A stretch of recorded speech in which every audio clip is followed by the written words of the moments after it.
Movie start होती है और हम देखते हैं एक साइंटिस्ट को जिसका नाम था डॉक्टर हैरिसन। वो कुछ लोगों से बचकर भाग रहे थे। ये लोग डॉक्टर हैरिसन को किसी भी तरह से जिंदा पकड़ना चाहते थे। आगे जाके डॉक्टर हैरिसन एक क्लिफ पर फंस जाते हैं जहाँ के सामने एक वाटरफॉल था और नीचे बहुत गहरी खाई। अब यहाँ पर उनको कोई रास्ता नहीं मिलता तो वो उस खाई में छलांग लगा देते हैं। उन सब लोगों को लगता है कि शायद डॉक्टर हैरिसन मर चुके हैं। दूसरी तरफ डॉक्टर हैरिसन की वाइफ और बेटा एडम उसका वेट कर रहे थे। अब 12 साल के बाद की स्टोरी दिखाई जाती है जहाँ पर एडम बड़ा हो चुका है। वो स्कूल जाता है जहाँ पर उसको बहुत ज्यादा बुली किया जाता है। हम देखते हैं कि क्लास में एक लड़का टोनी अपने दोस्तों के साथ एडम के बालों में च्युइंग गम लगा देता है। एडम को बहुत गुस्सा आता है और वो वॉशरूम जाता है ताकि इसको अपने बालों से निकाल सके। शीशे में अपनी ऐसी हालत देखकर एडम को बहुत ज्यादा गुस्सा आता है। अचानक से उसके पाँव बहुत बड़े हो जाते हैं और जूते फट जाते हैं। वो यहाँ से घबरा कर निकलता है और अपने पाँव को टॉयलेट पेपर से कवर कर लेता है। हॉलवे में उसको अचानक से कुछ अजीब महसूस होता है। उसके सुनने की पावर बहुत स्ट्रांग हो गई थी। हर आवाज उसे बहुत तेज लग रही थी। इस सब से घबरा कर वो बास्केटबॉल कोर्ट चला जाता है। वहाँ पर जाकर एडम देखता है कि अब उसके पाँव बिल्कुल नॉर्मल हो गए हैं। वहाँ पर टोनी फिर से अपने दोस्तों के साथ आकर एडम को बहुत तंग करता है। अब खैर इस सब के बाद एडम घर वापस जाता है जहाँ पर वो थोड़ा उदास भी था। उसकी मॉम उससे पूछती है कि क्या हुआ। वो कहता है कि बास्केटबॉल खेलते हुए मेरी ये हालत हो गई है। एडम की मॉम उसके बालों में से च्युइंगम निकालती हैं और फिर सोचती हैं कि इसके बालों को काट दिया जाए। खैर उसके बाल कट जाते हैं और एडम को लगता है कि अब उसके बड़े बालों की वजह से तो एटलीस्ट कोई उसका मजाक नहीं उड़ाएगा। अगली सुबह एडम जब सोकर उठता है तो वॉशरूम में जाकर देखता है कि उसके बाल फिर से वैसे ही घने और बड़े हो गए हैं। एडम बहुत हैरान होता है और गुस्से में आके खुद ही अपने बाल बहुत अजीब तरह से काट लेता है। उसकी मॉम को लगता है कि शायद गलती से कल उन्होंने ही एडम के बाल कुछ अजीब काट दिए हों। इसके बाद वो एडम के डैड की एक कैप एडम को देती हैं ताकि वो स्कूल पहनकर जा सके। दूसरी तरफ हम देखते हैं एक कंपनी को जिसका नाम है हेयर को। उसका ओनर ईस्टमैन कुछ क्लाइंट्स को अपनी कंपनी के बारे में बता रहा था।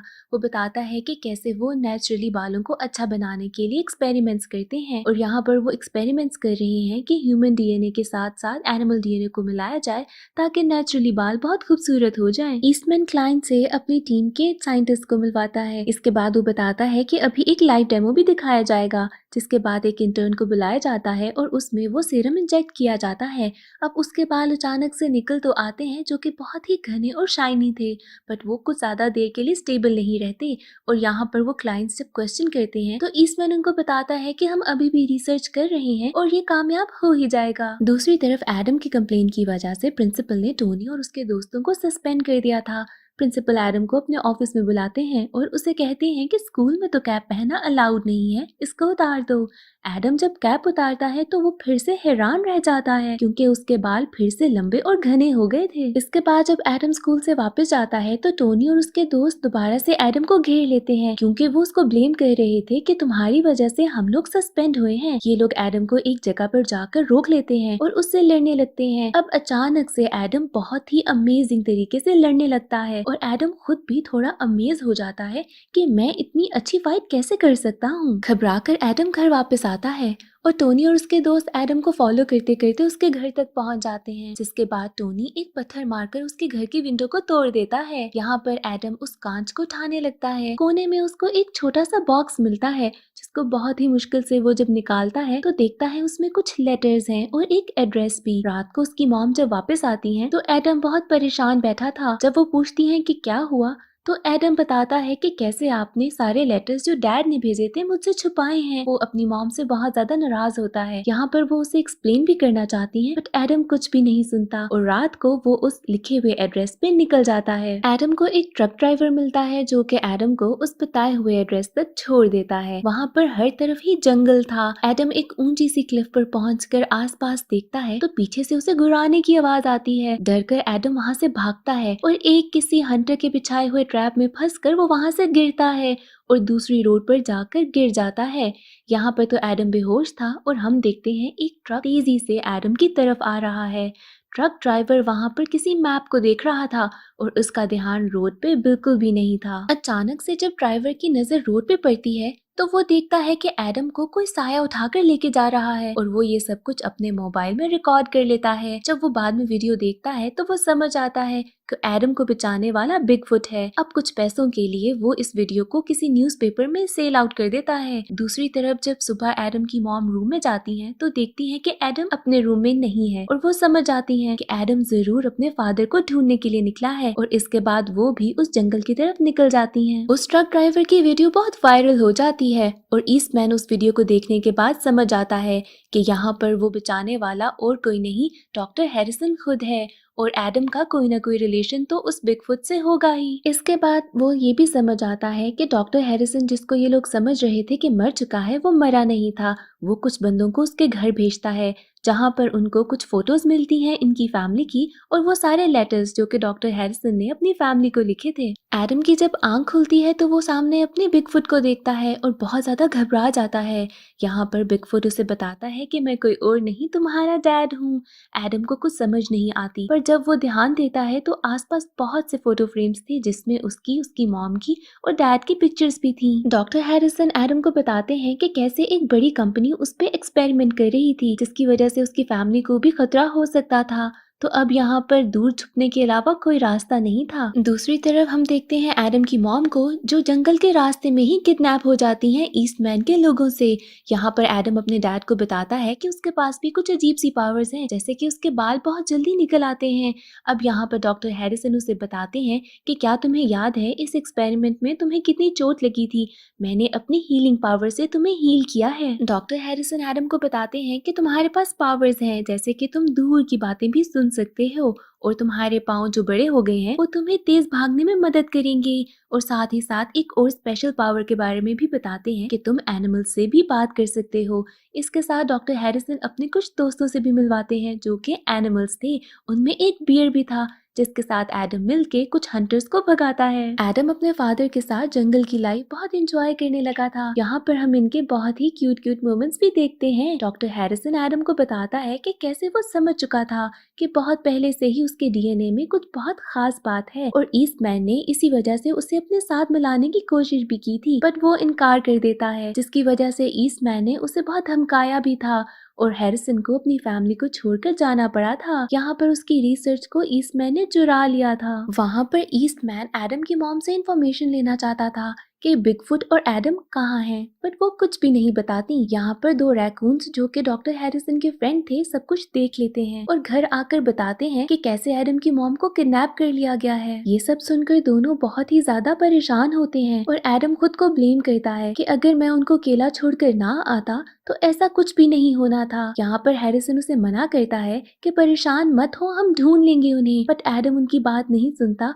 और अकेले अपनी मॉम को ढूंढने के लिए निकल पड़ता है। एडम अपनी मॉम को ढूंढने के लिए जब निकलता है तो ईस्टमैन के लोग उसे किडनैप कर लेते हैं। आखिरकार एडम अपनी मॉम से तो मिल लेता है बट ईस्टमैन उसे बहुत फोर्स करता है कि बिगफुट का एड्रेस बताओ। एडम यहाँ पर उन्हें एक गलत गाइडेंस देकर गलत एड्रेस पे पहुंचा देता है जो कि एक हॉट स्प्रिंग था। वहाँ पर वो लोग फंस जाते हैं। इसके बाद ईस्टमैन को बहुत गुस्सा आता है और वो प्लान बनाता है। वो एक जगह पर आग लगा देता है और एडम को एक कार में बंद करके वहाँ पे फंसा देता है। यहाँ पर अब डॉक्टर हैरिसन आकर एडम को बचा लेते हैं। यही सारा प्लान था ईस्टमैन का।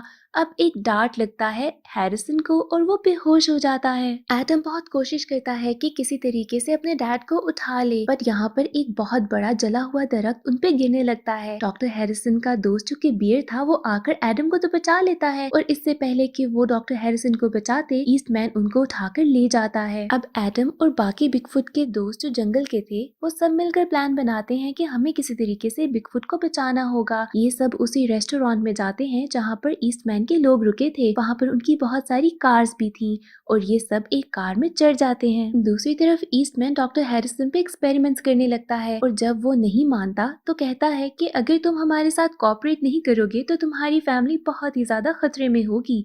यहाँ पर वो लोग उसका डीएनए निकाल लेते हैं जिसके बाद वो फिर से एक सीरम बनाते हैं और उसी इंटर्न पर ट्राई करते हैं। इसके बाद उस इंटर्न की पूरी बॉडी हेयर से भर जाती है। ये सब देखकर तो ईस्टमैन बहुत खुश होता है। अब उस कार में एडम और बाकी सारे एनिमल्स हेयर को तक पहुंच चुके थे जहाँ पर एडम अपनी सुनने की पावर को यूज करके अंदर की सारी लोकेलिटी के बारे में अंदाजा लगाता है। इसके बाद उनका एक फ्रेंड बर्ड हेल्प करता है सीसीटीवी कैमरास को खराब करने में, जिसके बाद ये सारे एनिमल्स एडम की हेल्प करते हैं कंट्रोल रूम तक जाने में। वहाँ पर वो देखते हैं कि एक कैमरा में उनको डॉक्टर हैरिसन नजर आ चुके हैं। सारे एनिमल सिक्योरिटी गार्ड से बचने के लिए एडम की बहुत हेल्प करते हैं, बट आखिर में सारे के सारे बेहोश हो जाते हैं, सिर्फ एडम ही बचता है। वो अपनी पावर से जल्दी जल्दी भागता है और उस रूम में पहुंच जाता है जहाँ पर डॉक्टर हैरिसन थे। एडम अपने फादर से कहता है कि चले यहाँ से, बट वो कहते हैं कि जाओ तुम घर वापस जाओ।